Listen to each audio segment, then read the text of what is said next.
let the roll call reflect that all members are present with the exception of Jim Sparber. Hearing of the public. Anyone from the public for Pleasant Ridge Manor wish to be heard? Once, twice, third and last time? Thank you. Next, I'll entertain a motion for approval of the third quarterly meeting held on August 18th. So moved. Moved by Mr. Horton. Second. Seconded by Dr. Faust. Comments? All those in favor signify by saying aye. Aye. Opposed? So carried. Next, report of Morrison fiduciary. Kerry, I'm going to just defer to the actuary meeting first, let them get their business conducted. I have one manager presentation to make and a couple of announcements, but if it's okay with you, let's get the actuary guy up and focused on. On Pleasant Ridge?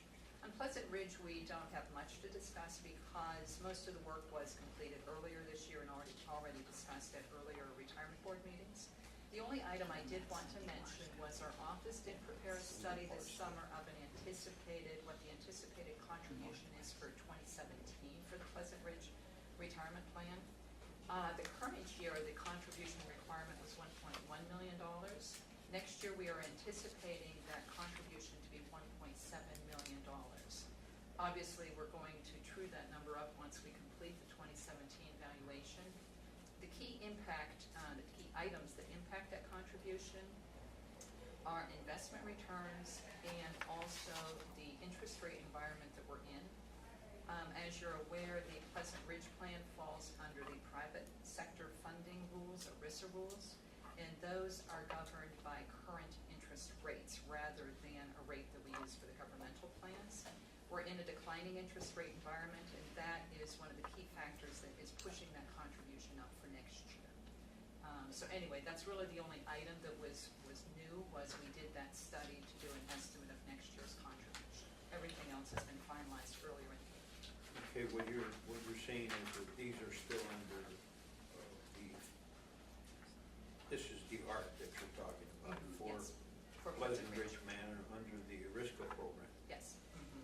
What would it be if it was under a governmental program? We haven't looked at that lately. I know that that's still in, we're waiting to hear something, and Attorney Joseph, I believe, has that letter out there. We have not received, that governmental status as The reason yet. why I asked that, I would like to know that at some Okay, point I will in look time. at And the reason why I ask it is because, the Pleasant Ridge Manor gets a lot of unwarranted publicity over what it's using as far as funding is concerned. And I feel it's quite unfair based on the fact that we're still working on an ERISA program within the retirement, and I believe you could save it at minimum of $1 million if it wasn't. If it was a governmental program like it really should be. It'd be substantially lower if we could qualify it as a governmental plan, yes. Just the ERISA premium this year, what was the ERISA premium we just paid out? $243 or something? It was like, No, it's like It's significant, 50? yes. in that neighborhood. So is that where it's going to top at? It's No. 600,000, or could it be higher?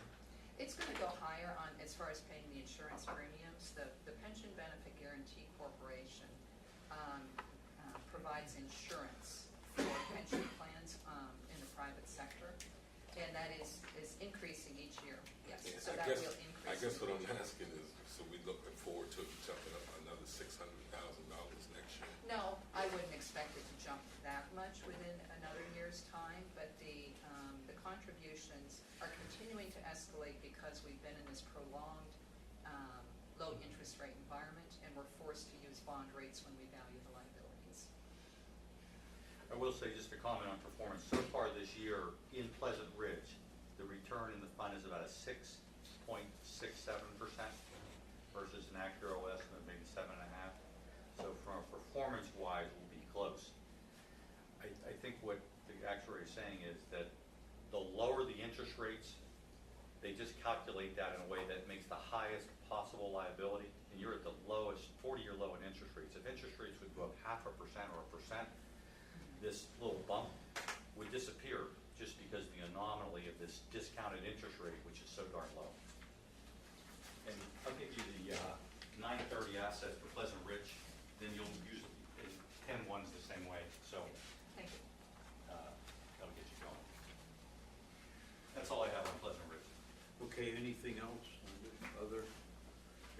entertain a motion for adjournment. So moved. Second. Stand adjourned with Pleasant Ridge. Next is the, I'm calling the order of the Erie County Employees Retirement Board. Let the roll call again reflect that one member is absent, that would be Mr. Sparber. Hearing of the public, anyone from the public wish to be heard? Anyone from the public, once, twice, third and last time? Thank you. Next, I'll entertain a motion to approve of the third quarterly meeting on August 18th. So moved. Moved by Mr. Horton, seconded by Dr. Faust. Comments? All those in favor signify by saying aye. Aye. Opposed, so carried. Next, report of Morrison fiduciary. Frank? Okay, once again, I'll defer to the actuary, but I will say in this particular account, we had a couple managers on watch with Boston Advisors and Miller Howard. I do have Miller Howard here today to make a presentation after the actuary.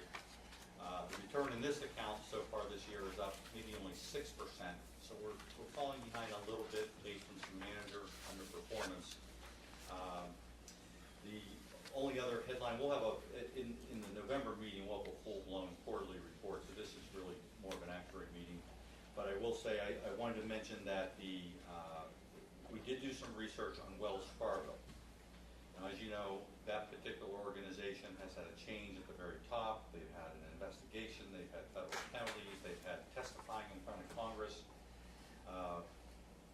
I think that 100% of what they were deemed to have done inappropriately was in their retail banking area, and there was no effect or issues related to Wells Fargo and their investment function. So to me, this is kind of a non-event, other than the fact that they did change out their CEO, and they're going to come under even more regulatory compliance. We've had a lot of correspondence back from them in terms of letters and announcements and apologies and so forth. But for the time being, I think the actual investment function they perform for us is insulated from this issue. Okay? That is, until we get to the end, that's all I have for you now. Okay. You want me to go on with Northwest Retirement Services? Sure. Go ahead.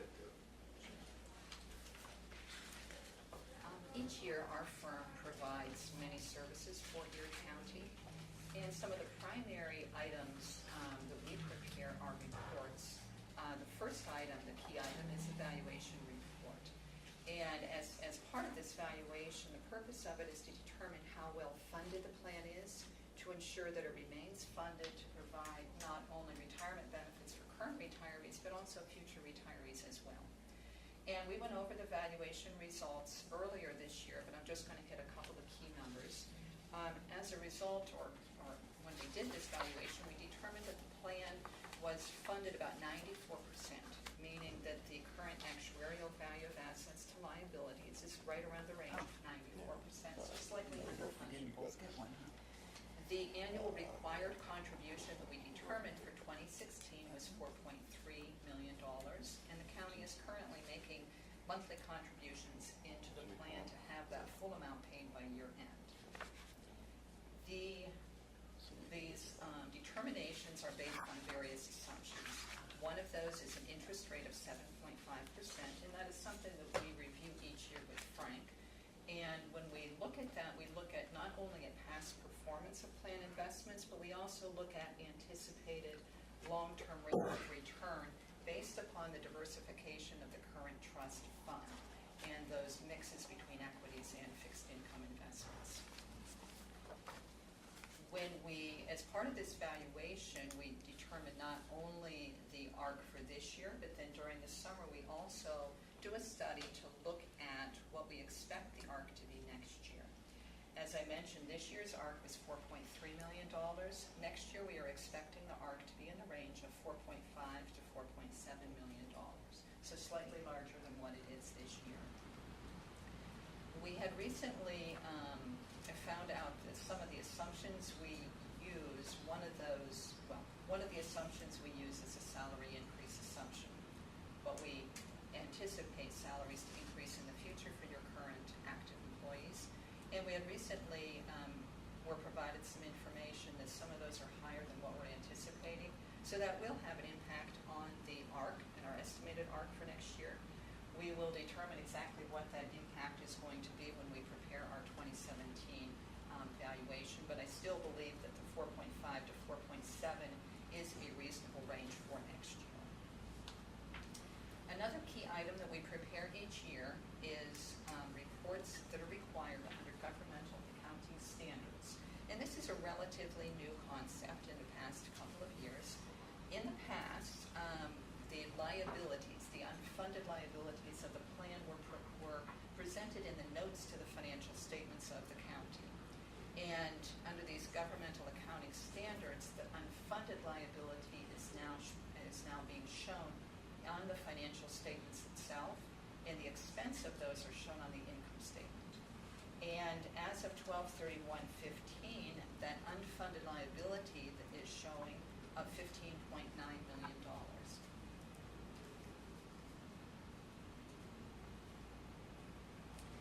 Another item that we always discuss this time of year related to the retirement plan is a cost of living increase. And I think most of you are probably aware that there was legislation changed. I think it was approved in late 2015, but did not become effective till early 2016, to change the way the cost of living is determined if a cost of living is provided under the county plans. In the past, we had to do this calculation. It was a retroactive calculation. It was very complex. And the legislation was changed that allows a cost of living to be approved that is just based on a one-year change in the consumer price index. So basically how the cost of various goods have increased or have changed from one period to the next, a 12-month period. So we always look at that in the fall of each year. And this year, when we looked at those numbers, we saw that the consumer price index increased 0.3%. So a very small increase. It did increase, but it was a small increase. There were some areas that had increased. Housing costs, I think food costs had actually declined a bit. But the one item that was holding that back is fuel. The gas prices had decreased during that 12-month period. So that's really holding that increase flat. And so that's a 0.3% increase. That equates to an increase in the liability of $367,000 if a cost of living is approved for the current retirees of Erie County. And so that would be a direct increase, like that $15.9 million I presented earlier. That is a direct increase to that number that would be shown on the financial statements. One item that did change as part of the governmental accounting standards that I did want to mention that we have not discussed in the past, because this is a new concept, is any change in benefits, which would include a cost of living increase, is now has to be expensed in the year that it is adopted or approved. So if a cost of living increase is approved for this year, that would be flowing right through the income statement of Erie County. So just so you're aware of that. In the past, we always looked at the funding and what the ARC was and what that impact is on your contribution, your $4.3 million, which we still look at that, but also there's a new requirement. We have to look at how that's impacting the income statement as well. Any questions on funding of the plan or the COLA? Because I'm going to go on to a separate topic here. Can I just ask one question? The contribution rate as a percentage of total payroll, Yes. would you know what that number is? Yeah, that's 9.6% of payroll. Okay. Did you give that to us already? That's right up at the top, under the 4.3 I got you, million. okay. Yes, 9.6%. Yep, okay, thank you. A question on your unfunded debt, which is $15.9 million, and you say we're 94% funded. Yes. So obviously that's the difference that you're talking about. A couple different concepts that you're in. When we do the funding at the top, the 94%, that uses an actuarial value of assets, which is a smoothed value. We're allowed to use a smoothed asset value. And we have used that for many years, and what that does is that smooths out those big fluctuations in the market. And so that actuarial value will hold the plan up during the bad performance years and will tend to hold it back a bit during good performance years, but just smooths that out. Where what we have to present on governmental accounting standards uses the market value. We're not allowed to use any smoothing techniques. And so that's the key difference between those. That 15.9 million compares the liabilities or obligations of the plan to the market value that is set aside in the trust fund. But they're pretty close right now. The actuarial value and the market value are very close. Last year it was what, approximately? That unfunded amount was $760,000. How much? $760,000 as of 12/31/14. And what was our funded for the plan itself? Was it I have to look at that. I percentage don't of recall what funding? that was. Yes, it was higher than that. Yes, Must have been it was higher, very so- much. It was close to 100% at that time because we only had an unfunded amount of $760,000. Okay, well, and actually what you're saying is that, because of the fact it's 94% funded, we didn't reach our criteria of 7.5%. Right, For that's the year. correct. Yes. Mhm. We've had a couple of years Which of. comes to approximately what, about 6%? Yes, it was in the range, I think, of right around like 5.6%, if I recall, something to that effect on an actuarial value basis. Just trying to get that clear. Okay, thank you. Mhm. Anything else on the pension before I move on to another topic? The last topic that I wanted to discuss today was the final evaluation, I guess, our office does, and that is the value of the post-retirement medical benefits that are provided to the retirees of Erie County, and that's on the second page of the handout. This valuation we prepare, in the past we have prepared every other year, a full measurement of that, and the last valuation that we did was as of December 31st, 2015, and the liability for those retiree medical benefits is $48.8 million. That is currently provided to approximately 450 retirees of Erie County and about 220 of their dependents. There are additionally about 200 more members of Erie County that are going to be receiving those benefits or entitled to receive those benefits in the future. The majority of those are active people, but we do have some that are terminated employees of Erie County that had met the eligibility requirements. When they go to collect their benefits from Erie County, they're entitled to receive medical benefits as well.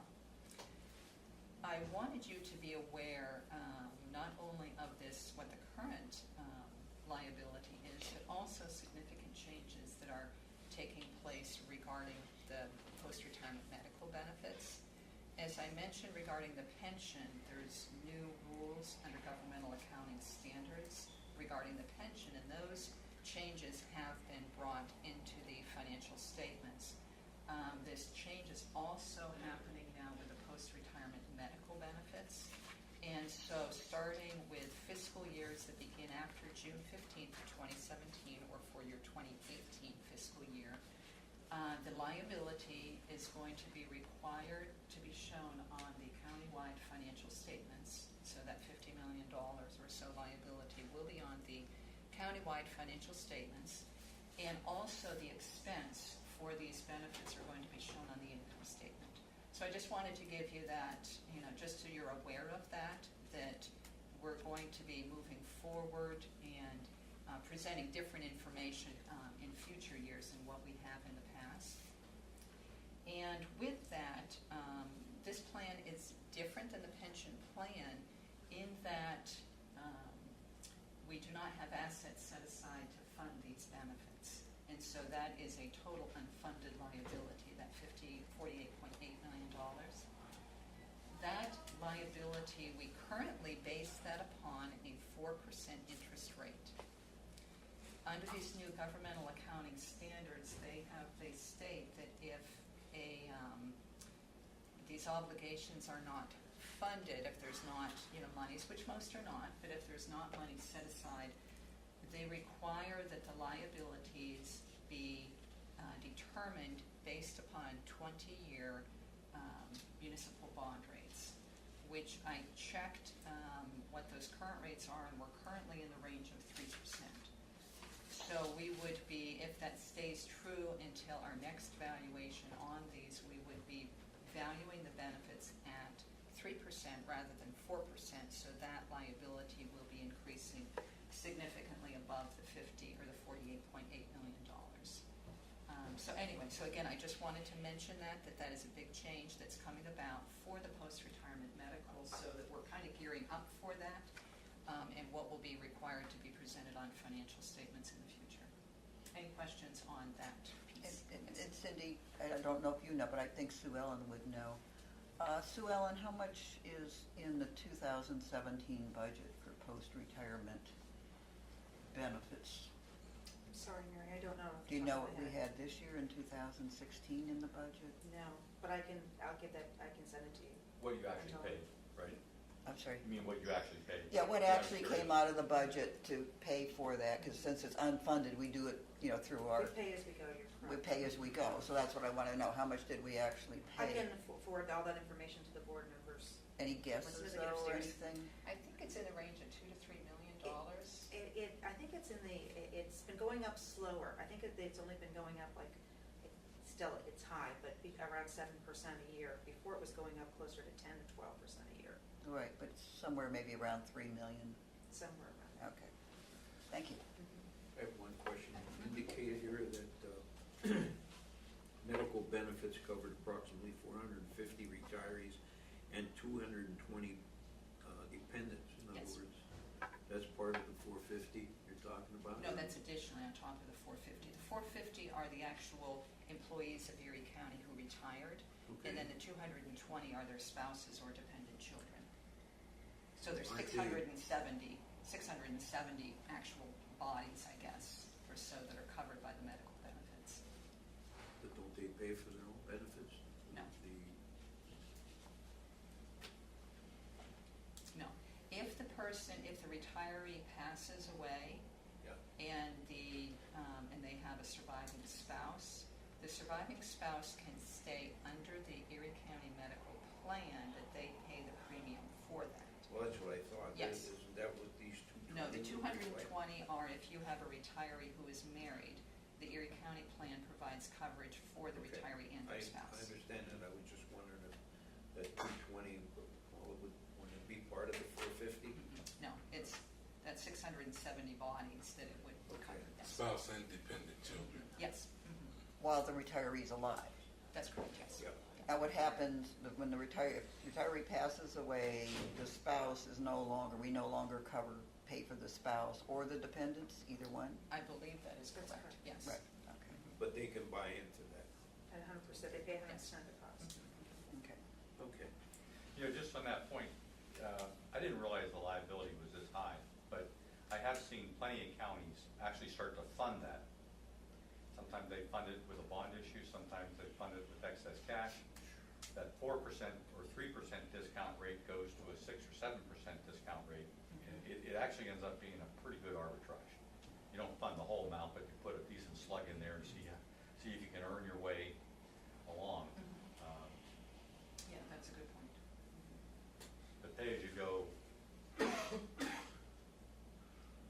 So that's something we'll be discussing in our future board meetings. We can have continued discussions on that, and kind of gearing up for the time when it is going to be required to be presented on those. Which is next year. Yes, we'll be having serious discussions about it next year, yes. Any other questions on the pension or the retiree medical? If not, thank you very much. Thank you, Cindy. Cindy, do you have an extra one of those? Yes. Okay, next on the agenda is Millard Howard. Yeah, I just want to this is Keith Thompson from Miller Howard.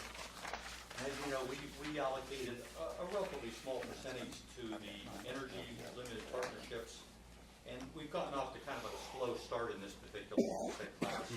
Our total allocation currently is about 4%, and at this point we have a slightly negative return during the very first the asset class itself hasn't had a great year, but Miller Howard is right up there. Barclays. That's kind of how we got into this negative return in the first year time period. So I think we're still committed to the asset class. We'd like to see this play out a little bit, but I thought it was timely to bring Keith in, so you give a little explanation of what's transpired here. Sure. Well, first of all, thank you for inviting me here. My name is Keith Thompson. I'm a partner at Miller Howard Investments. To say that the energy space has been challenging for the past couple of years is a bit of an understatement.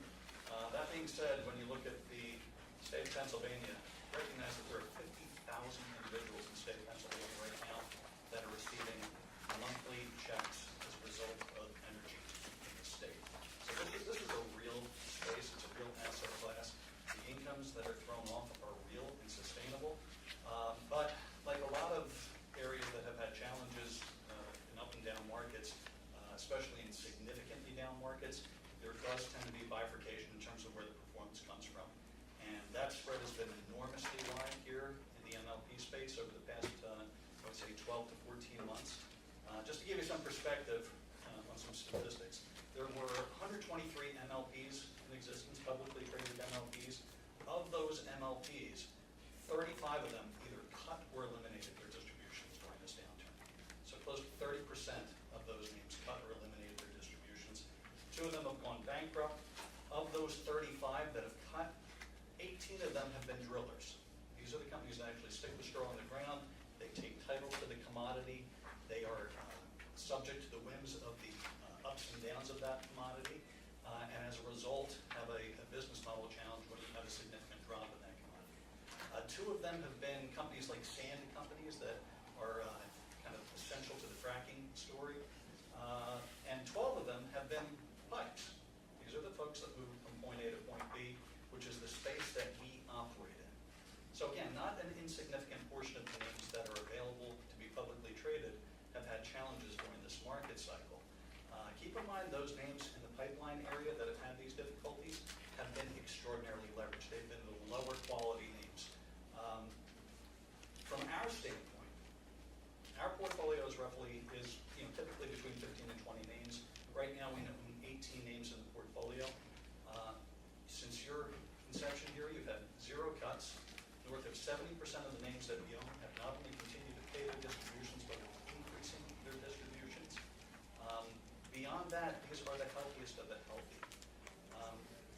What I'd like to do is have you guys turn to pages 20 and 21 of the presentation if you can.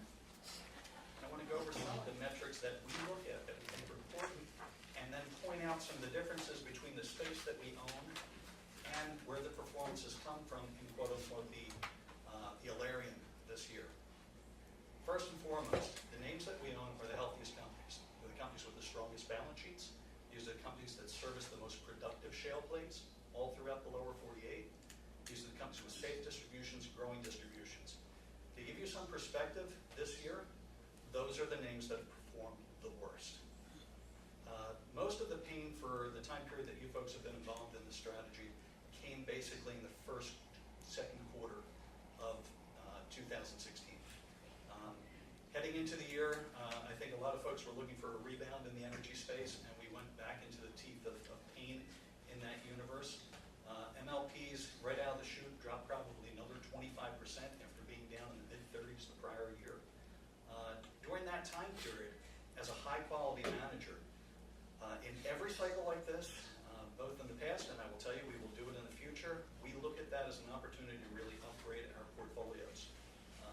Oftentimes when you have this homogenous sell-off in the universe, it does create some opportunities for managers to own higher quality names at much cheaper prices. And that certainly was the case with MLPs also. So when you look at maybe the highest quality MLP, a company like EPD, Enterprise Products. Enterprise Products dropped over 50% peak to trough during the cycle. My partner just met with Enterprise Products down in Texas yesterday, and just to give you some perspective, their distributable cash flow is higher than it's ever been. Their distribution to you, the consumer, is higher than it's ever been. They're in a position where they can grow their distributions by probably at least 5% a year for the foreseeable future. And even with that, they're retaining distributions for any future challenges in that market. Yet that stock traded off as if it was associated with oil. And frankly, it had not very much to do with oil. So it's important to understand that there's a lot of misunderstanding in this universe that have created both opportunity and pain. The recovery that we've seen post the bottom in February has come from every name that we typically would not own. So in February, when everything went to heck in a handbasket, we were selling names that were down 60 and 65 to buy names that were down 50 and 55 because we had that opportunity to upgrade the portfolio. Since we've done that upgrading, and invariably what does happen in these markets, you get what's called a junk rally, which I'm sure you've heard from other managers over the years in other spaces. And that's something that's anticipated, and we would have anticipated that. The problem that you have with that is we don't want to own those names, and you as investors don't want to own those names longer term. But those are the names that have given you the greatest performance. So the narrative would have gone something like this. In February of this year, if we came to you and we said, look, our strategy and our philosophy has always been the same. Own the highest quality names with the best balance sheets, the most stable distributions, those companies that are able to pay and increase those distributions. And I said to you, I want to sell off every one of those names in our portfolio. And what I'd like to replace them with are names that look like they might be going out of business. And secondarily, those names that, when they're done owning those names that we're absolutely certain are going to cut their distribution. If we had done that in this portfolio, this strategy would probably be up about 30% year to date as opposed to up around 4% year to date. The highest quality names like on page 20, if you look at Shell Midstream there, that company just announced that it's increasing its distribution 31% year over year. It has zero debt on its balance sheet, yet that company has been one of the worst performers year to date. That tends to be an anomaly. Over time, if you have a very good balance sheet that pays and increases its distribution, you will get excess performance. It is the founding tenet of what we do on not just this strategy, but other strategies that we run. Because history has told us that if you own those names, that is where you get the excess performance. The environment we're in right now is somewhat anomalous because those names that lack those characteristics are the names that have performed the best. People have chased the highest yielding, the lowest quality balance sheets, and that's where this differential has come with year to date. So when we look at names like Enterprise Products, which is increasing its distribution, which doesn't have to pay any of its distributions to a general partner, names like Shell Midstream, which is increasing its distribution by 31% a year. Magellan Midstream, I just got an email this morning, just announced that it increased its distribution. This is the 58th distribution increase over the past 10 years, and it's increased its distribution 10% year over year. When I hear about some of the actuarial challenges that environments like this are facing, having a portfolio that is yielding right now about 7%, that is going to be able to grow its distributions, we think comfortably in the 4 to 6% range, I think goes a long way to help funding some of those things. And while the near-term performance has been a challenge, I will tell you, we are not going to change the nature of the way we view this universe. We will own those high-quality names with high-quality balance sheets that are sustainable and have the capacity to grow faster than inflation. So ultimately for us, we're not going to pick up those names that have done the best for you this year or would have done the best for you this year. We're probably never going to own those names, but that doesn't mean that they're not environments in which those names perform extraordinarily well. So it's a foundation. Do you have any questions preliminary of what I talked about? That's fairly technical, but the bottom line is we went into this space because it was distributing a certain cash flow, and that cash flow would increase. And despite the market debacle on these prices of the actual stocks, the cash flows remain intact, and those original projections are behaving pretty much right on target, which I just find it amazing. So it might take a couple years for the story to play out the way we had planned, and I think we have to kind of stay committed to this asset class. We've only been in there for a year, so bailing out on something after a year is really not a good investment practice, so we're going to try to stay with this thing. But it's a quirky story. Yeah, just to give you some perspective from your standpoint, rather than owning an 18-name portfolio, imagine a year ago you bought an 18-unit apartment complex, and you bought it in a really good part of town, and you have very good tenants who can pay their rents. And when you rent a unit to them, you're going to check their credit rating, make sure they can pay their bills. But maybe you bought that apartment complex in a bad time in the real estate cycle. That doesn't mean that you can't go collect your rents. And that's effectively what you're doing in this portfolio. You've got safe, stable, predictable cash flows. The market doesn't care about that right now. The market invariably will care about that. I wish I could tell you it comes with a calendar and I know exactly when it's going to start to care. I think one of the things that has to happen is you have to see consistent payment, consistent increases from some of these names before people go back from those names where they were bottom fishing to find those names with quality. But one of the things with this portfolio too, and the largest growth drivers behind what this portfolio will do is the capacity to build new projects. The lifeblood of MLPs is building new infrastructure which services new shale plays and services new consumers. Just to give you some background on that, and kind of the long-term legs behind this story, over the next 10 years or so, 60 to 80 gigawatts of energy in this country will convert from coal to natural gas. All right, to give you some perspective on how much that is, that's the installed capacity of the United Kingdom. Right? None of that will matter unless you have a pipe to move it from point A to point B. Natural gas is the story here. It is not crude. Despite the fact that this is traded with crude, and crude is clearly the tail that's wagging the dog here, it is not going to be the driver behind growth in this portfolio. So in addition to this conversion of coal to natural gas, which requires infrastructure, you have another $160 billion in growth projects in the petrochemical area. All right, natural gas is one of the largest feedstocks if you want to make plastics, fertilizers, etc. All of that needs infrastructure to grow it. Exports, we're exporting liquid natural gas now. You have 5 facilities. One of them is up and running already and has been shipping liquid natural gas overseas, mostly to Brazil, South America, etc. Each one of those facilities, when fully operational, will account for 2% of the daily production of natural gas in this country, most of it coming from the Marcellus, right here in your backyard. None of it means anything without infrastructure. These are the companies that will service that. That's what makes these cash flows safe. That's what puts these companies in a position to grow those cash flows. And I will tell you, from our standpoint, that is what we care about. As much as everybody wants to perform an arbitrary index, we understand that. We will always run this portfolio in an effort to protect your cash flows and grow your cash flows. And I will tell you, based on the environment we're in, a low interest rate environment where it's difficult to generate cash flow, generating a 7% cash flow that we can think can grow in the 4 to 6% range will help solve a lot of problems for a lot of plans. Okay. Thank you for listening.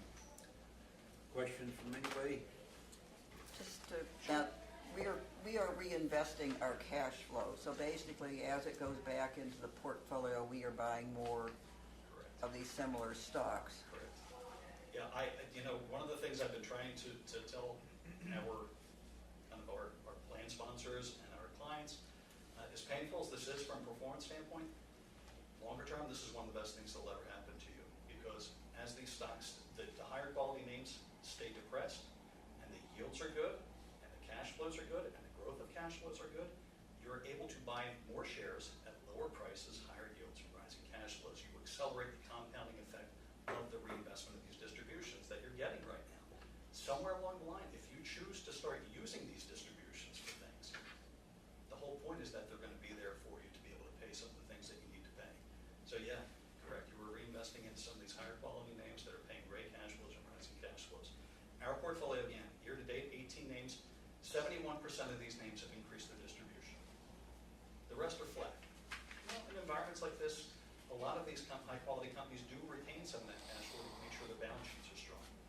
The Alarian, the thing against which we're compared, 50 names, 8 of them have either eliminated or reduced their distribution.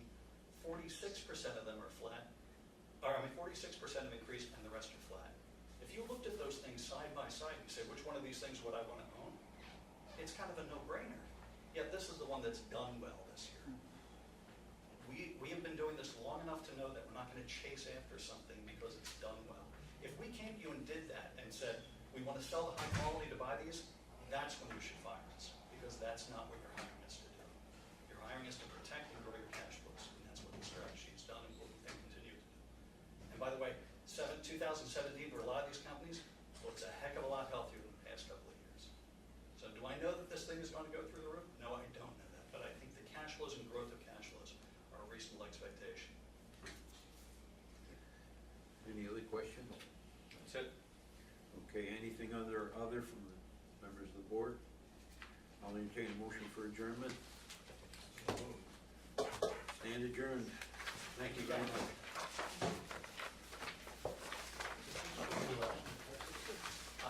I think it's going to call.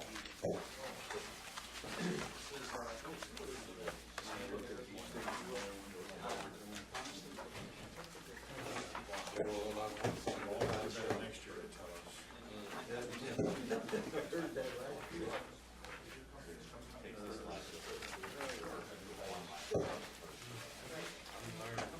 Yep, no. You thought this year's budget was tough, wait until next year's.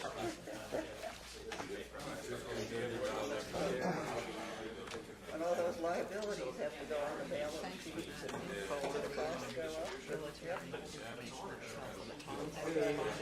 Yeah, Getting ready for another one. yeah, and I kind of figured that, and I actually talked to Nicole there, and she said that, well, yeah, she was a reserve scribe, they're 1 weekend a month and 2 weeks out of the year, but,